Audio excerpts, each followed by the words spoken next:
రూపాయలు ఇప్పుడు వేయాలా మీ అందరికి పైన ఒక 35 రూపాయలు వేయాలి. అక్కడ ఏం చేస్తారా? కట్టరు, ఎవరు కట్టరు. ఇప్పుడు నేను 10 వల్ల ఆపాను. ఎంత బాధ అనిపిస్తుంది. అదే ఒక ప్రాణం పోతే అయ్యో అంటారు.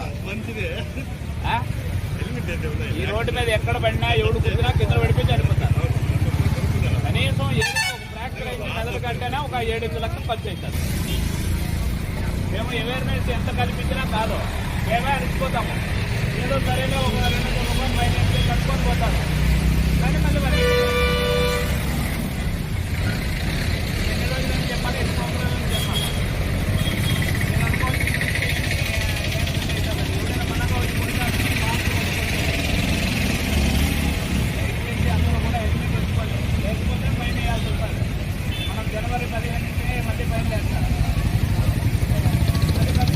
హైవేలోనే వేస్తాం, హైవేలో కిందనే వేస్తాం, హైవేలో వస్తాం, ఇబ్బంది పెట్టుకుంటారు. ఏమైపోతుంది తల మీద ఉంటే?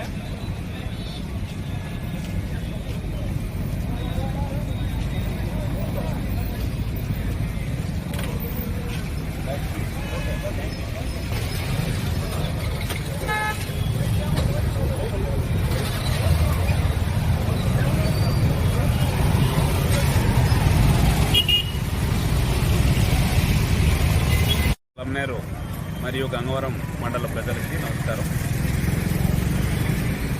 మేము ఎన్నో సంవత్సరాలుగా రోజులుగా కూడా చెప్తా ఉన్నాం, దయచేసి హెల్మెట్ ఎవడైతే ద్విచక్రం వాడతారో అందరూ కూడా హెల్మెట్ వాడండి అని చెప్తా ఉన్నాం, అవేర్నెస్ కల్పిస్తా ఉన్నాం. అయినప్పటికీ కూడా చాలా నిర్లక్ష్యంగా 2 వీలర్లో వెళ్ళేటప్పుడు హెల్మెట్ వాడకుండా వెళ్తా ఉన్నారు. ప్రజలకు మా విజ్ఞప్తి ఏమంటే, మా విన్నపం ఏమంటే, దయచేసి అందరూ కూడా హెల్మెట్ వేసుకొని పక్కనే ఇల్లుంది దగ్గరే అని అనకుండా బాధ్యతగా తీసుకొని హెల్మెట్ ధరించాలని ప్రజలందరినీ కోరుకుంటున్నాను.